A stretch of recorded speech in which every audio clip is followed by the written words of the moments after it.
العالمين والعاقبة للمتقين والصلاة والسلام على سيد الأنبياء والمرسلين سيد ولد آدم سيدنا محمد وعلى آله وأصحابه أجمعين. أما بعد فأعوذ بالله من الشيطان الرجيم. بسم الله الرحمن الرحيم. يا أيها الناس أنتم الفقراء إلى الله والله هو الغني الحميد. وقد ورد في الخبر عن النبي الصادق الأبر صلى الله عليه وسلم أنه قال: ادعوا الله وأنتم موقنون بالإجابة، أو كما قال عليه الصلاة والسلام. آج کے اس انمول کتاب دعاؤں کا انمول مجموعہ، اس کتاب کی تقریب اجرا کے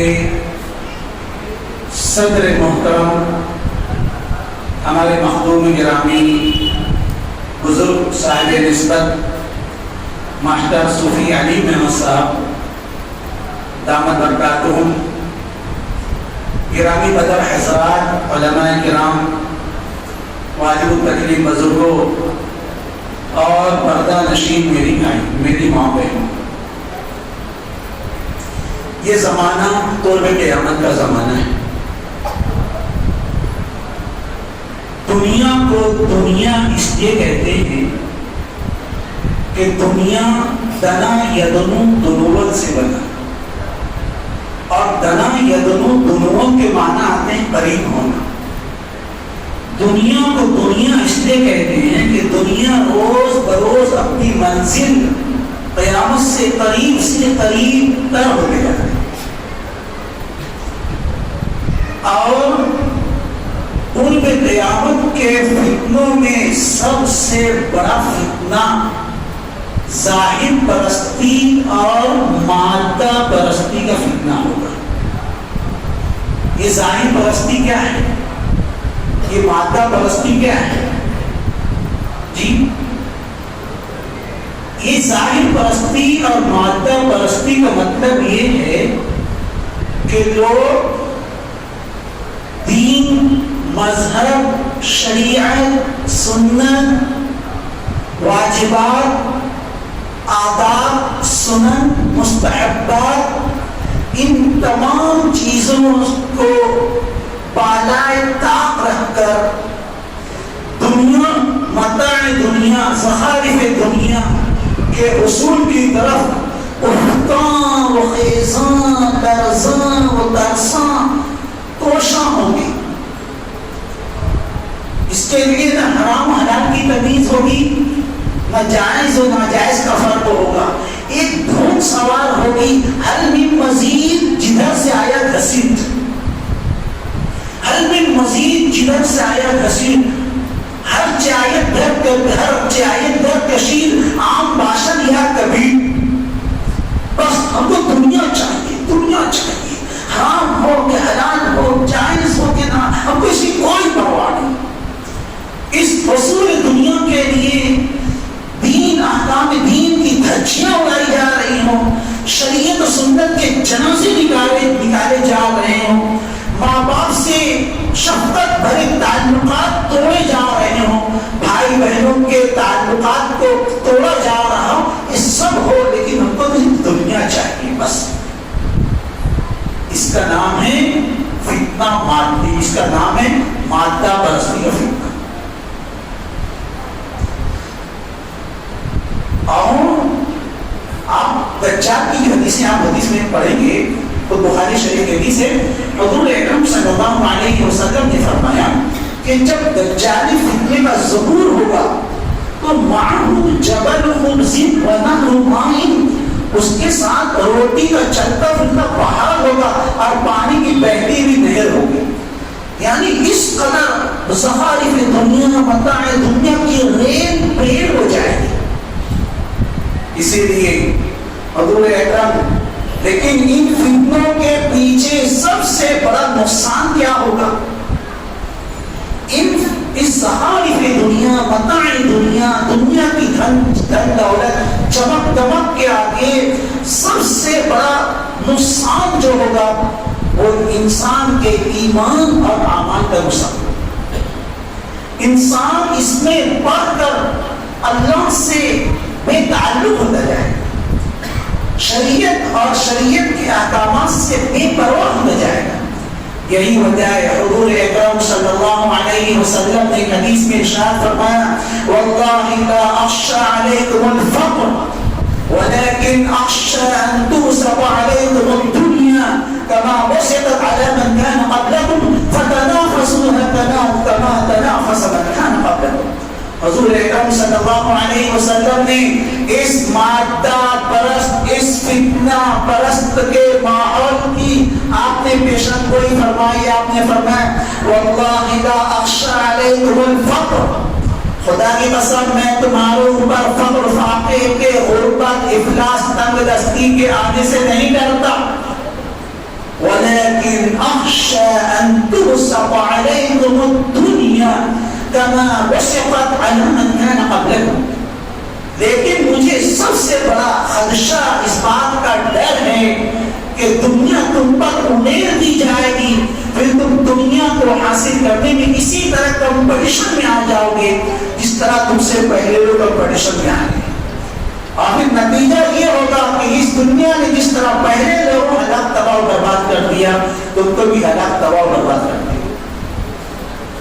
اس مادہ پرستی، اس ظاہر پرستی کا سب سے بڑا اٹیک اور سب سے بڑا ایفیکٹ جو ہوگا وہ اس پر ہوگا کہ انسان ان چیزوں میں لگ کر، ان چیزوں میں الجھ کر اپنے خالق، اپنے مالک سے بے تعلق ہو جائے. سب کچھ اسی کو سمجھ لے گا. اور اللہ معاف فرمائے جس چیز کا ڈر تھا وہی ہوا. آج بتائیے ہو رہا ہے کہ نہیں ہو رہا ہے؟ آج لوگ ان زخارف دنیا، متاع دنیا میں پڑھ کر اپنے پیدا کرنے والے سے غافل ہو گئے. قرآن کریم نے آگاہی دی تھی یا ایھا الذین آمنوا لا تلھکم اموالکم ولا اولادکم عن ذکر اللہ ومن یفعل ذلک فاولئک هم الخاسرون. ایمان والو خبردار، تم لوگ تمہارے مال، تمہارے اولاد اللہ کے ذکر سے غافل نہ کرنے پائیں. اگر ایسا ہو گیا تو جو شخص ایسا کرے گا وہ خسارے والا ہے، وہ نقصان والا ہے، وہ گھاٹے والا ہے. آخر جس بات کا ڈر تھا وہی نقصان یہ ہوا کہ انسان کا تعلق اپنے پیدا کرنے والے سے اگر ختم نہیں ہوا تو کم از کم کمزور ضرور ہوا. اور یہ دنیا کی جو رنگ رنگیاں، چمک دمک پر جس پر انسان نے بھروسہ کیا، یہ انسان کا کام کے ساتھ دے گی. جی بالآخر ایک وقت آ رہا ہے کہ آج لوگ مادیت کے اعتبار سے ترقی کے آسمان پر پہنچنے کے بعد واپس آ رہے ہیں. یہی وجہ ہے حضرت مولانا سید سلیمان ندوی رحمۃ اللہ علیہ نے کہا تھا ترقی اس کا نام نہیں ہے کہ آگے بڑھو آگے بڑھو. آگے بڑھ کر دنیا کو کیا ملا؟ دنیا آگے بڑھی، یورپین تہذیب کی دلدادہ ہو گئی، مغربی تہذیب کی دلدادہ ہو گئی. کیا ملا؟ اوریانیت. جسم پر لباس نہیں ہے، سر پر ٹوپی نہیں ہے، چہرے پر داڑھی نہیں ہے، جی راتوں کو نیند نہیں ہے، دن کو سکون نہیں ہے، ماں باپ کا احترام نہیں ہے، بھائی بھائی کی شفقت نہیں ہے. یہ ترقی ہے؟ سید سلیمان ندوی فرماتے اس کا نام ترقی نہیں ہے، یہ تو تنزلی ہے. ترقی ہے پیچھے جاؤ، پیچھے جاؤ، اتنا پیچھے جاؤ کہ دور صحابہ سے جا کر مل جاؤ، دور نبوت سے مل کر جا کر مل جاؤ. وہاں پر روحانیت تھی، وہاں انسانیت تھی، وہاں حیا تھی، وہاں محبت تھی، وہاں محبت تھی. تو ان ظاہری ترقیات کا نقصان یہ ہوا میسر جس قدر عشرت کے سامان ہوتے جاتے ہیں، سکون روح سے انسان معلوم ہوتے جاتے ہیں۔ آج دیکھیے انسان کی زندگی میں چین نہیں، سکون نہیں، راتوں کو نیند کی گولیاں کھانے کے باوجود بھی نیند نہیں ہے، خواب آور منشیات استعمال کی جا رہی ہے، انجیکشن کیوں؟ طمانینت نہیں، سکون نہیں۔ کیوں؟ جہاں سے طمانینت اور سکون وابستہ تھا تم نے وہاں سے اپنے تعلق کو توڑ دیا، نتیجہ یہ ہوا طمانینت اور امن و سکون کو پیدا کرنے والے نے تمہارے امن و سکون کو چھین لیا۔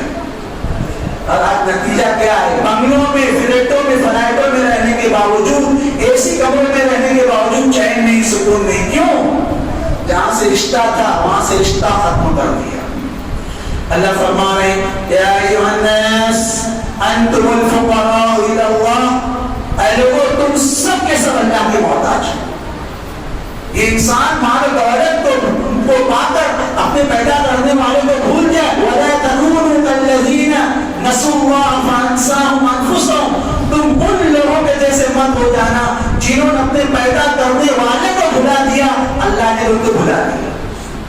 پھر انسان کی زندگی کبھی پتنگ کی مانند اکبر الہی نے کہا تھا جہاز پر جب چڑھے تو ایسے تکبرانہ، تمنانا، آگرانہ انداز میں عقل کے ساتھ جہاز پر جب چڑھے تو ایسے کہ ہم بھی کوئی خدا نہیں ہے، اور جہاز سے جب گرے تو ایسے کہ لاش کا بھی پتہ نہیں۔ انسان کی زندگی کبھی پتنگ کی مانند ہو جائے۔ اللہ فرما رہا ہے یا ایھا الناس انتم الفقراء الی اللہ، لوگوں تم سب کے سب اللہ کے محتاج ہو، اور اللہ کسی کے محتاج نہیں، تم اللہ کے محتاج ہو۔ اللہ الصمد، صمد کے معنی کیا ہے؟ جی صمد کے معنی کیا ہے؟ نہیں، اس کے لفظی معنی صمد اس ہستی کو کہتے ہیں جس کے سب محتاج ہوں، وہ کسی کا محتاج نہ ہو، اس ہستی کو کہتے ہیں الصمد، اللہ الصمد۔ تو انسان سراسر عاجز ہے، ناتواں ہے، بے بس ہے، بے کس ہے، قدم قدم پر اللہ تعالیٰ کی غیبی مدد کا، نصرت کا محتاج ہے، اور یہ تمام تر طاقتوں کا سرچشمہ اللہ وحدہ لا شریک۔ لہذا انسان کو اگر یہ خواہش ہو، انسان کو اس بات کی تمنا ہو کہ انسان اپنی پریشانیوں کو دور کرے، اپنے منتشر حالات کو مجتمع کرے، اپنی بگڑے حالات کو بنائے، تو انسان کے لیے ضروری ہے کہ انسان اپنے پیدا کرنے والے، اپنے خالق، اپنے مالک سے رشتہ استوار کرے، اس سے مضبوط تعلق کرے، اور اسی مضبوط رشتے کا اظہار ہے عبدیت، بندگی۔ ایاک نعبد و ایاک نستعین، اے اللہ ہم آپ کی مدد چاہتے ہیں، مدد کر کے چاہتے ہیں، فری میں نہیں، ہم نماز پڑھ کر، عبادت کر کے۔ اور پھر اس کے بعد دوسرا اظہار عبدیت کا دوسرا اظہار ہے کہ انسان اپنے خالق، اپنے مالک کے سامنے ہاتھ پھیلائے، اس کے سامنے اپنی بپتا سنائے، اپنا دکھا سنائے، اس سے اپنی دعا، اس سے اپنی مشکلات کا حل مانگے، اس سے اپنی بیماریوں کا علاج چاہے۔ اس کا نام ہے دعا، جس کا اللہ تعالیٰ نے حکم دیا ادعونی، اے میرے بندو، اے میرے بندیوں، تم مجھ سے دعا کرو، استجب لکم، میں تمہاری دعا کو قبول کروں گا۔ حضرت قتادہ رضی اللہ تعالیٰ نے اس آیت کے بارے میں کعب احبار سے نقل کرتے ہیں، بہت امپورٹنٹ بات کہہ رہا ہوں میں، سنیں اچھی سے۔ حضرت کعب احبار سے نقل کرتے ہیں کہ اللہ تعالیٰ نے یہ وعدہ کسی زمانے میں انبیاء علیہ السلام کے ساتھ کیا تھا، اے نبیوں تم مجھ سے دعا مانگو، میں تم سے دعا کروں گا۔ یہ وعدہ تو اللہ تعالیٰ نے اپنے VIP بندے انبیاء علیہ السلام کے ساتھ کیا تھا۔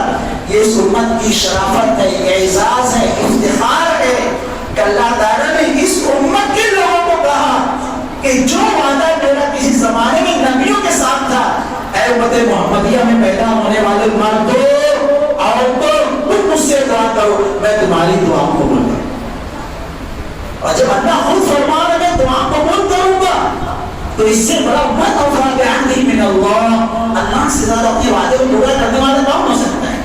یہی وجہ ہے حدیث میں فرمایا گیا من فتح له منکم باب الدعاء فقد فتحت له ابواب، جس کے لیے قبولیت کا دروازہ بھی کھول دیا.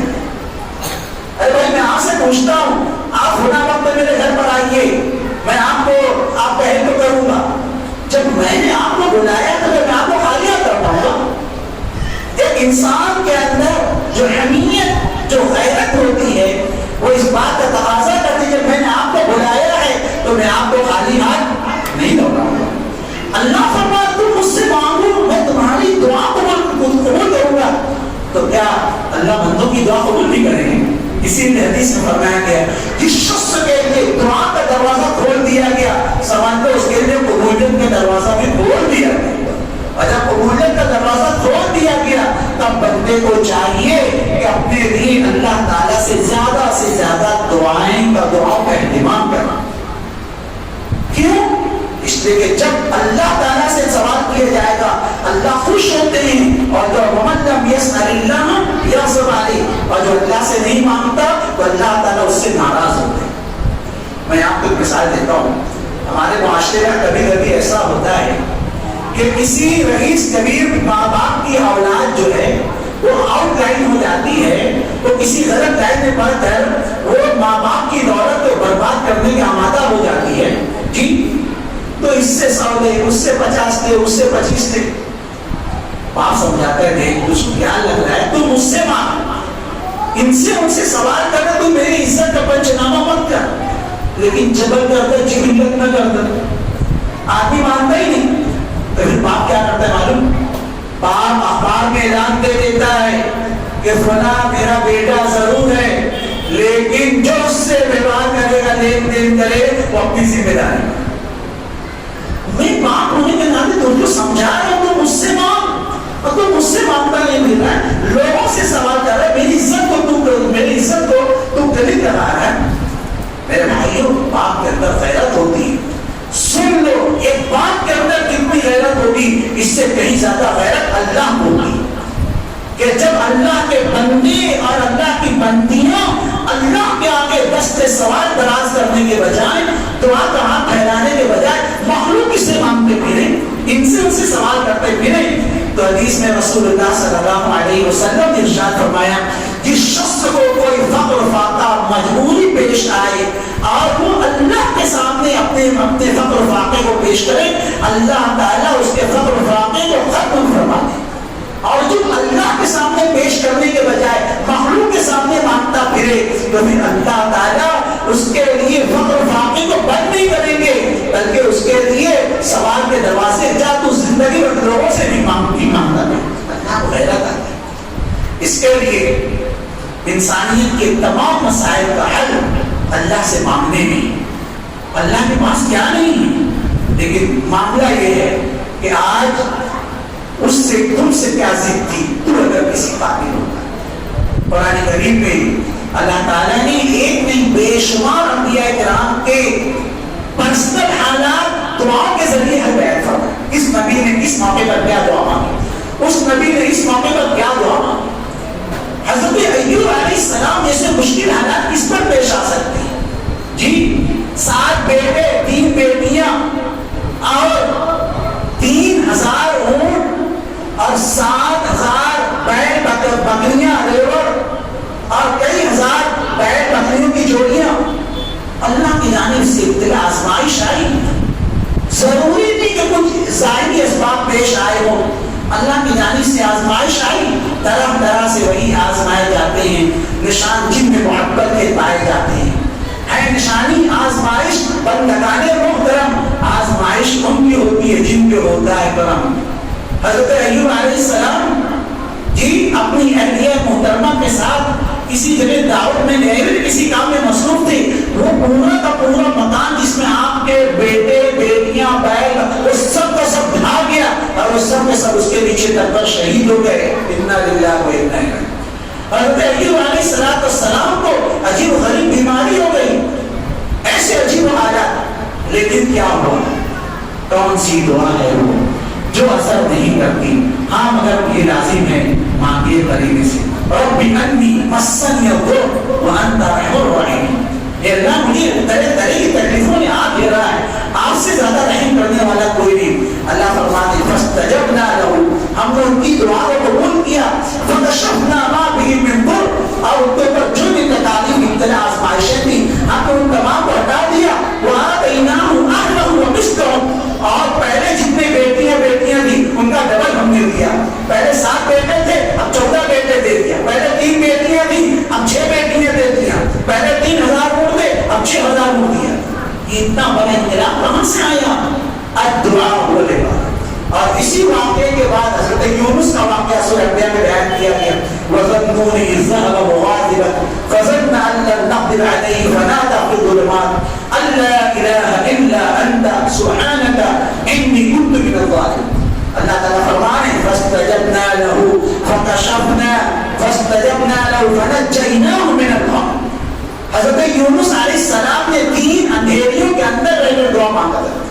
ایک اندھیری سمندر کی تاریکی, دوسری رات کی تاریکی, تیسرے اس مچھلی کے پیٹ کی تاریکی. 3 تاریوں کے 3 اندھیروں کے اندر رہ کر حضرت یونس نے جب دعا کی اللہ تعالیٰ فرماتے فَكَشَفْنَا فَاسْتَجَبْنَا لَهُ فَنَجَّيْنَاهُ مِنَ الْغَمِّ. ہم نے ان کو غم سے نجات دیا اور غیر مرئی طریقے پر, غیر محسوس طریقے پر اللہ تعالیٰ کی مدد آئی اور ان مچھلی نے آپ کو وہاں پر جہاں پر نینوا شہر آباد تھا وہاں پر لا کر مچھلی نے آپ کو ابھر دیا. اتنے بڑے بڑے واقعات اللہ تعالیٰ نے دعاؤں کے حضرات انبیاء علیہ السلام سے ان کی ذات ہے بابرکات سے جو متصل ہے ان واقعات کو بیٹھا اور ان واقعات کو قرآن میں بیان فرمایا تاکہ قیامت تک آنے والے مرد اور عورتیں ان واقعات کو پڑھیں اور اس کے ذریعے سے دعاؤں کی طاقت کا اندازہ لگائیں. دعا کتنی بڑی طاقت ہے, دعا کتنی بڑی طاقت ہے جس کو فرمایا گیا الدعاء مخ العبادۃ. دعا تو عبادت کا مغز ہے. کہیں پر فرمایا گیا الدعاء سلاح المؤمن وعماد الدین ونور السماوات والارض. دعا تو مومن کا ہتھیار ہے. دعا تو دین کا ستون ہے. دعا تو آسمان و زمین کا نور ہے. سوچیے کتنا زبردست مقام اور پوزیشن دعا کو دی گئی. یہ اور بات ہے میں نے شروع میں جو عرض کیا کہ مادہ پرستی سے ہم اس قدر ٹچ ہوتے گئے کہ آج ہم دعا کی طاقت کو ہم فراموش کر گئے. مولانا انیس الرحمن صاحب کا میں بتا دوں جو فرما رہے تھے کہ نماز کے بعد جو دعا مانگنے کا جو موقع ہے حدیث میں فرمایا گیا کہ دبر کل صلاۃ مکتوبہ, ہر نماز کے بعد جو دعا مانگی جاتی ہے یہ قبولیت کا موقع ہوتا ہے. لیکن صاحب ایک امت کا ایک بہت بڑا طبقہ تو وہ ہے جو السلام علیکم ورحمۃ اللہ, السلام علیکم ورحمۃ اللہ, اور تیسرا سب السلام علیکم ورحمۃ اللہ ڈائریکٹ باہر چلا ہے. دعا مانگنے ضرورت ہی محسوس کرتا, جبکہ احادیث سے علماء ثابت کر رہے ہیں کہ اس وقت دعائیں مانگنا جی نہ صرف ثابت ہے بلکہ قبولیت کی زیادہ ہے. پھر صاحب ہمارا مزاج یہ ہے, امام صاحب ایک بات جو اشرف انجم صاحب نے لکھا بھی ہے کہ ایک ہے دعا مانگنا اور ایک ہے دعا پڑھنا. معاف کیجیے گا آج ہمارے یہاں دعا پڑھنے کا مزاج ہو گیا. ائمہ حضرات کی گستاخی معذرت کے ساتھ چلو, امام حضرات بھی دعائیں پڑھتے ہی ربنا آتنا فی الدنیا ربنا ظلمنا انفسنا ربنا, جی یہ دعائیں پڑھنا, دعائیں مانگیے. اور دعاؤں کا مانگنا استحضار قلب کے ساتھ, آوازاری کے ساتھ. ہمارے حضرت والا حضوری رحمۃ اللہ علیہ جو ہمارے شیخ ثانی تھے ان کے یہاں باقاعدہ دعا مانگنے کا طریقہ بھی سکھایا جاتا ہے. آج ہم لوگ کیسے دعا مانگتے ہیں, ہم لوگ معاف کیجیے گا میں نہ بتا رہا ہوں, ہم لوگ دعا مانگتے ہیں ہاتھ دباتے رہتے ہیں, انگلی کھولتے رہتے ہیں, یہی نہ کرتے, تالی نوچتے رہتے ہیں, ناک کھولتے رہتے ہیں. تو اچھی خدا کے سامنے بیٹھ کر ایسی حرکت کر رہے ہیں. معلوم ہے آپ کو مسئلہ, مولویوں سے پوچھو مسئلہ. مسجد میں اس طرح بیٹھنا بھی مکروہ ہے, اس کو کہتے ہیں تشبہ. انگلیوں میں انگلیاں ڈال کر بیٹھنا بھی مکروہ ہے, چاہے انگلیاں چڑھانا تو اور مکروہ ہے. ہم خدا کے سامنے, خدا ہماری یعنی متوجہ ہے انگلیوں کے واسطے, اور ہم خدا کے سامنے ہاتھ نہیں پھیلا رہے ہیں, ہاتھ دبا رہے ہیں. ہمیشہ روم چلا کے تراشن بھر کے داڑھی گھما ہاتھ دھونے لگ گیا, تو یہی موقع ہے ہاتھ دبانے. خدا سامنے ہم دو ہاتھ دبا, انگلیاں بولے, داڑیاں نوچ, کیا ہے بے ادبی. یہی ہے کہ نہیں معاف کیجیے گا. حضرت والا حضوری رحمۃ اللہ علیہ کے یہاں سے دعا مانگنے کا طریقہ سکھایا ہے, وہ طریقہ آپ بھی سیکھ لیجیے.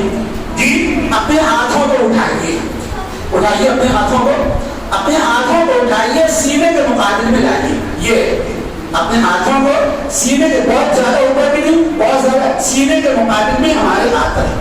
ہماری انگلیوں کے جو سرے ہیں وہ آسمان کی جانب رہے، اور ہماری انگلیوں کا جو پشت ہے ہمارے سینوں کی جانب رہے، اور ہمارے دونوں ہاتھوں درمیان قدر فاصلہ ہے. آپ دعا مانگیے، اللہ کی تعریف بیان کیجیے، وضو پر درود پڑھیے، جو دعا مانگنا ہے دعا مانگیے اور دعا مانگیے. یہ دعا مانگنے کا آداب ہے. آج ہم نے اس طرح دعا مانگی، آج تک نہیں مانگی نا، تو ہماری دعا کیسے قبول ہوگی؟ دعا مانگنے والا بھی تو چاہیے. کون سی دعا ہے وہ جو اثر نہیں کرتی؟ ہاں مگر یہ لازم ہے، مانگیے کریں. تو ایک تو ہماری زندگیوں میں دعاؤں کا اہتمام ختم ہو گیا، ایک تو ہماری زندگیوں میں دعاؤں کا اہتمام ختم ہو گیا، ہم اس سے دور ہوتے جا رہے ہیں. اور دوسری چیز یہ ہے کہ اگر ہماری زندگیوں میں کچھ دعاؤں کا اہتمام ہے تو کھانا کھانے کے بعد کی، مسجد میں جانے کی، مسجد سے آنے کی، سونے کی، اٹھنے اس سے آگے ہم کو دعاؤں کا اہتمام نہیں ہے. جبکہ علماء نے لکھا ہے، چونکہ یہ سالکین کا مجمع خانقاہ مجددیہ میں شیخ طریقت صوفی علی محمد صاحب دامت برکاتہ کے پشت بنائی میں بات بیان کر رہا ہوں کہ ذکر سلوک کی محنت کا ایک بہت بڑا حاصل یہ بھی ہے. علماء نے لکھا ہے وَالذَّاكِرِينَ اللَّهَ كَثِيرًا وَالذَّاكِرَاتِ، کثرت سے ذکر کرنے والے مردوں اور کثرت سے ذکر کرنے والی عورتیں. معلوم ہوا کثرت ذکر مردوں سے بھی مطلوب ہے اور کثرت ذکر عورتوں سے بھی مطلوب ہے.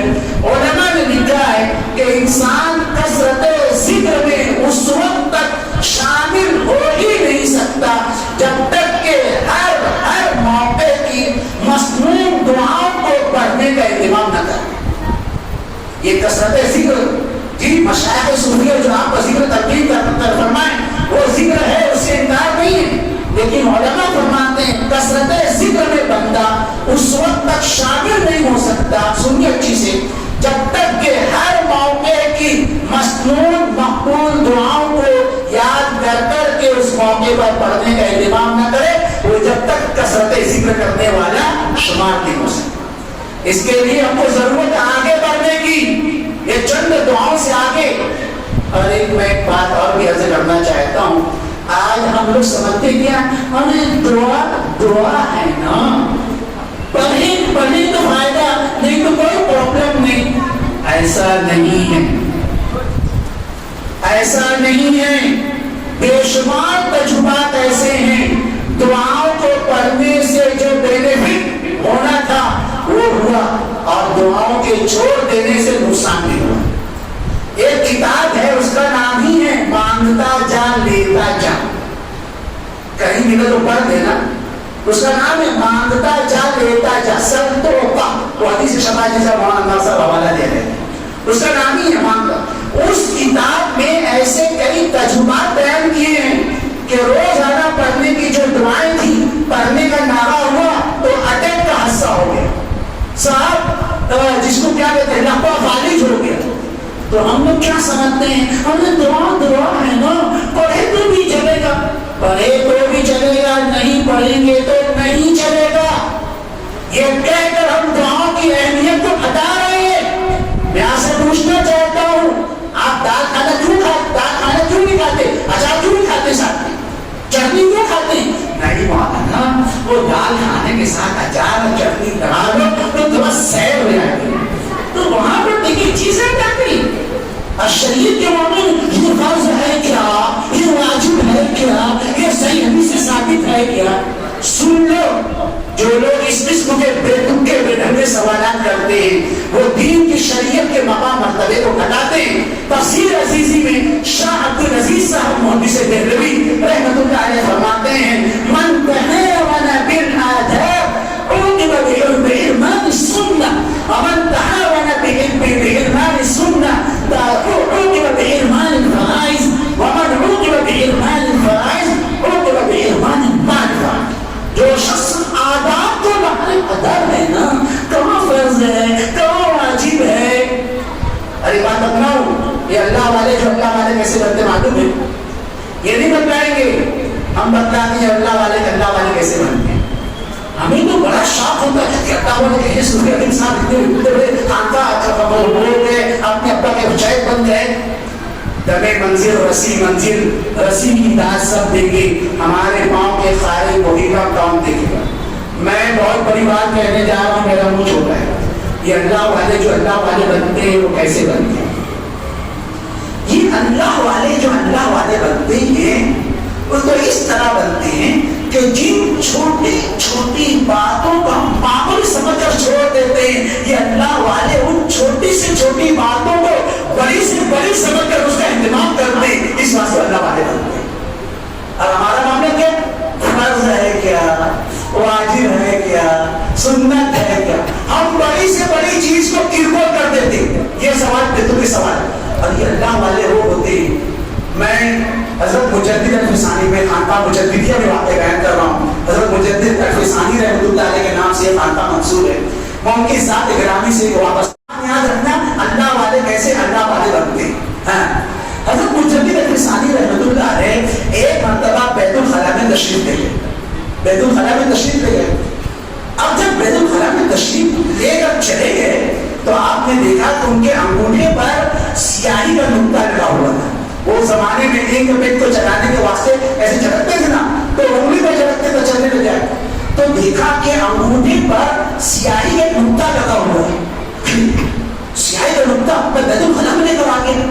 ارے یہ تو اس کی بےرحمی ہو گئی. فوراً استنجا بھی نہیں کیا، فوراً باہر تشریف لائے اور اس سیاہی کے نقطے کو دھویا. پھر اندر جا کر آپ استنجا سے باہر ہوئے. اب آپ بولو یہ کون سی بات ہے؟ حضرت سے پوچھا کہ حضرت اس سیاہی کے نقطے کیوں آپ اتنا آپ بالکل کہتے ہو گئے؟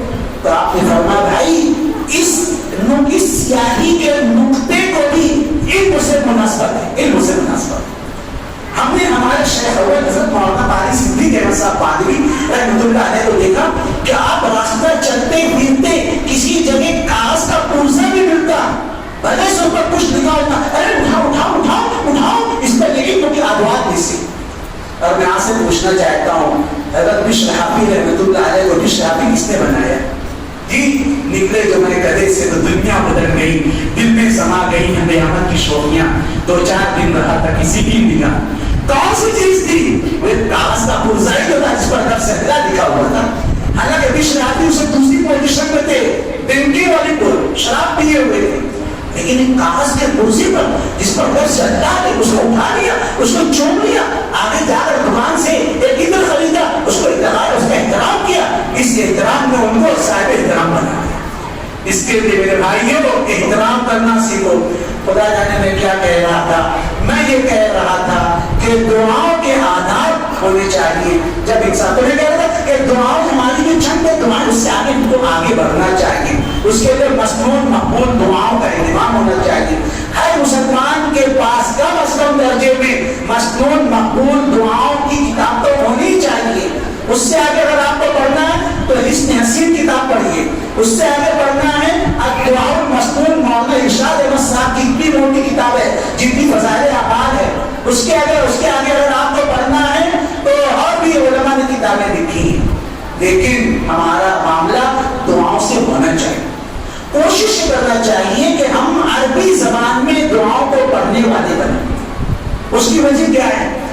حضرت مولانا یعقوب صاحب مجددی عرف بھوپالی رحمۃ اللہ علیہ یہ سلسلہ مجددیہ کے بہت بڑے شیخ گزرے. اتنے بڑے شیخ تھے کہ حضرت مولانا سید ابو الحسن علی الندوی رحمۃ اللہ علیہ جمع دیگر شخصیت ان کی مجلس میں شرکت کرتے تھے. ان کے ملفوظات کو لکھ کر چھاپا ہے صحبت با اہل دل. صحبت اگر نہیں ہو تو پڑھ لیجیے کتنی زبردست. اور چونکہ وہ خاوت مجددیہ سلسلے کے بزرگ ہوتے، صوفی صاحب کے بارے میں بزرگان صوفی نور الہدیٰ صاحب رحمۃ اللہ علیہ وہ بھی مجددیہ سلسلے کے بزرگ ہوتے. اس لیے قاضی سعید الدین صاحب بھالمیری مظاہری نے حضرت صوفی نور الہدیٰ صاحب کی جو سوانح لکھا اس کا نام لکھا حیات اہل دل. وہ صحبت اہل دل، وہ بھی مجددی سلسلے کے بزرگ ہوتے. جی مولانا یعقوب صاحب مجددی بھوپالی رحمۃ اللہ علیہ اور صوفی نور الہدیٰ صاحب بھی مجددی سلسلے کے بزرگ ہوتے. تو قاضی سعید الدین صاحب مظاہری بھالمیری نے حضرت کے والد بزرگان کی جو سوانح لکھی آپ کے پاس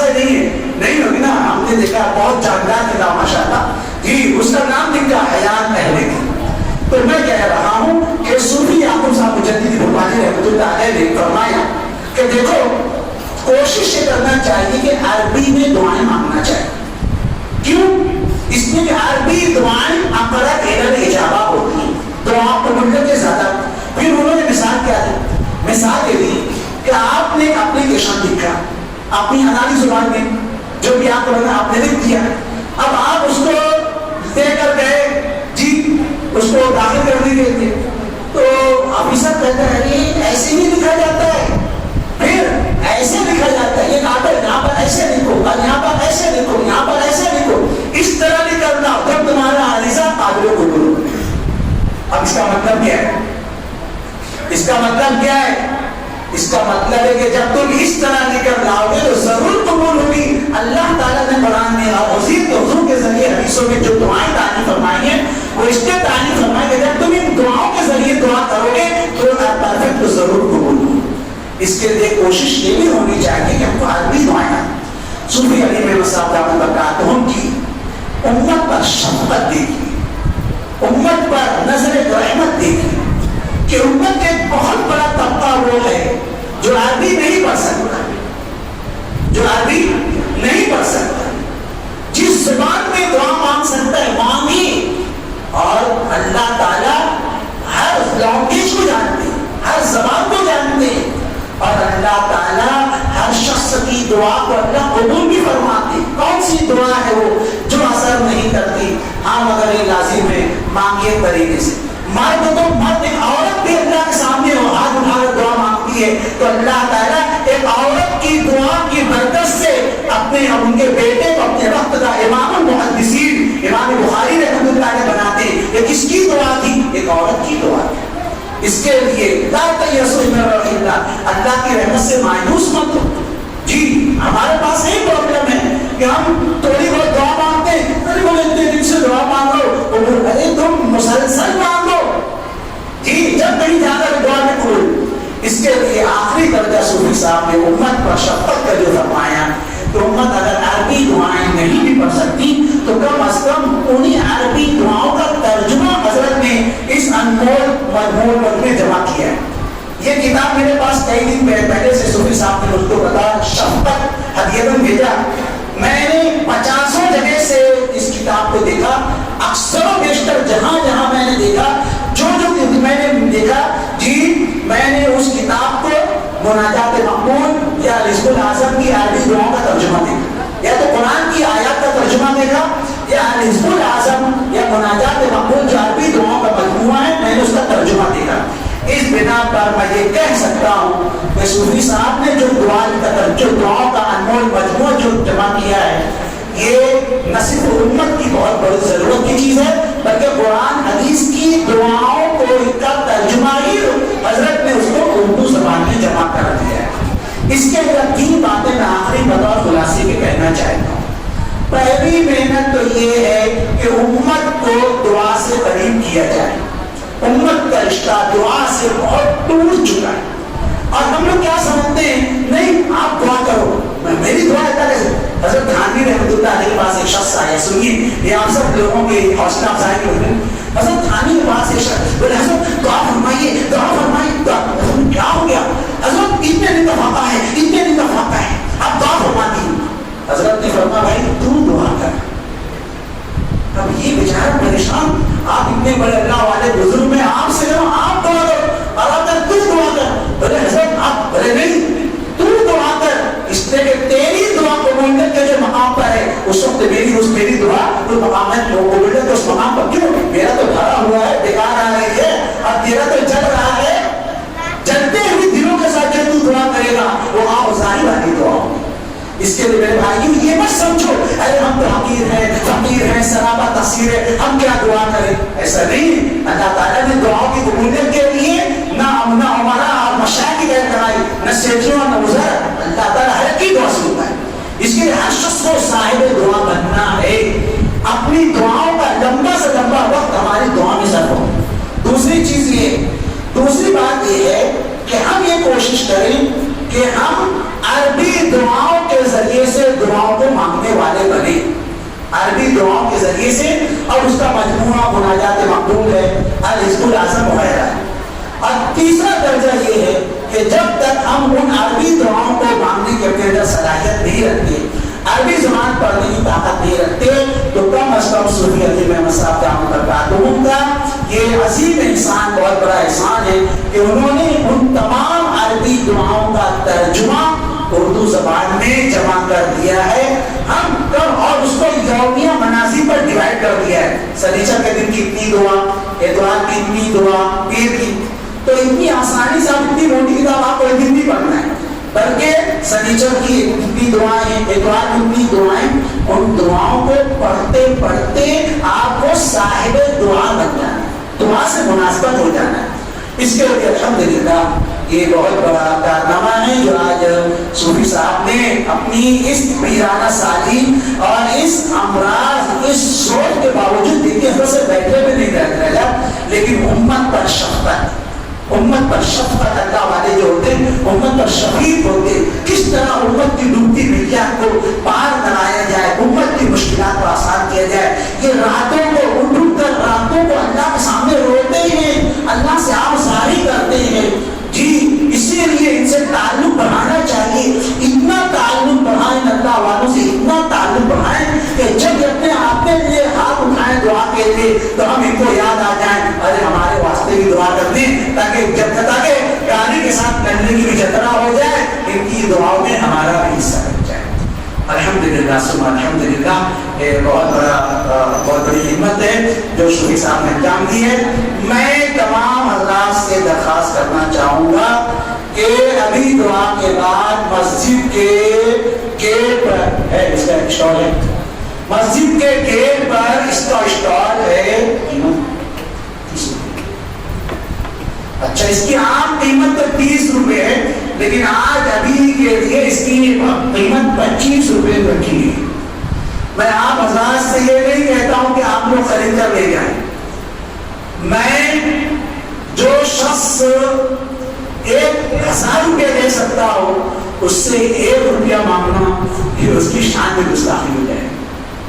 میں آپ سے نہیں کہتا کہ آپ ایک کتاب خریدیں, میں آپ سے کہہ رہا ہوں کہ آپ جتنی زیادہ سے زیادہ ہو سکے 4, 8, 12 جتنی زیادہ کتابیں ہو سکے آپ خریدیں. اب آپ بولو گے مولانا کیا کریں گے؟ ارے بھائی آپ اپنے رشتہ داروں کو گفٹ دیجئے, تحفہ دیجئے. آپ بازار جاتے ہیں, جی بولے کہری اچھی مل رہی تھی, میں اپنے واسطے لیا تو میرے بھائی کے واسطے بھی 2 کلو دے دی. حالانکہ آپ کے بھائی نے بولا نہیں تھا, لیکن آپ کی دریا دلی, آپ کی رحم دلی, ماں یہی بولے, ماں یہی بولے, ماں یوں اپنے لیے پسند کیا. تو یہ کتاب آپ ایک اپنے لیے خریدیں گے اور 1 سے زائد کتابیں آپ اپنے گھر والوں کے لیے, اپنے دوستوں کے لیے خریدیں گے تاکہ آپ ان کو یہ گفٹ دے سکیں. 25 روپے کوئی گفٹ ہوتا ہے کہ ہمارے گاؤں کے لوگ تو 25 روپیہ جی پی کر تھوک دیتے ہیں اور کھا کر تھوک دیتے ہیں اور پی کر تھوک دیتے ہیں. سمجھے نہیں سمجھے؟ اگر 50 روپے لگتا ہوگا جی پی کر تھوک دینے میں اور کھا کر تھوک دینے میں اور پھونک کر تھوک دینے میں 50 روپے ضائع کر دیتے ہیں. ہم 25 روپے کتاب خرید کر لے جائیں گے, ہم جس کو ہدیہ دیں گے وہ جب تک اس کو پڑھے گا اس کا ثواب آپ کو ملتا رہے گا اور آپ اس صدقہ جاریہ میں برابر کے شریک ہوں گے. اللہ تعالیٰ سے دعا ہے, اللہ تعالیٰ اس خدمت کو جو صوفی صاحب نے اس پیرانہ سالی اور اس کمزوری بیماری کے زمانے میں اللہ تعالیٰ نے صوفی صاحب کو سے جو خدمت دی, اللہ تعالیٰ اس کی برکت سے صوفی صاحب کو صحت, عافیت, قوت, ہمت, تندرستی عطا فرمائے اور اس کتاب کو صوفی صاحب کی صحت تندرستی کے لیے وہی کتاب بنا دے جو علامہ بوصیری کے لیے قصیدہ بردہ کو بنایا تھا. جن حضرات کو قصیدہ بردہ کی تعریف معلوم ہوگی وہ سمجھ رہے ہوں گے صاحب قصیدہ بردہ علامہ بوصیری کتنے اپاہی ہینڈیکیپ ہو گئے تھے, لیکن جب انہوں نے قصیدہ بردہ لکھا, یا رب صل وسلم دائما ابدا على حبيبك خير الخلق كلهم هو الحبيب الذي ترجى شفاعته في كل هول من الاهوال مقتحم. یہ قصیدہ بردہ لکھ کر رکھا ہے, خواب میں حضور کی زیارت ہوتی ہے, حضور آ کر ان کے اعضاء و جوارح پر ہاتھ پھیرتے ہیں اور اس کی برکت سے علامہ بصیرت صحتیاب ہو جاتے ہیں. ہم یہ دعا کرتے ہیں صوفی صاحب کی یہ دعاؤں کا مجموعہ حضرت صوفی صاحب کے لیے وہی کارآمد ہو جائے جو علامہ بوصیری کے لیے قصیدہ بردہ کارآمد ہوا تھا. اس کی برکت سے اللہ تعالیٰ صوفی صاحب کے صحت عافیت قوت ہمت درستی عطا فرمائے.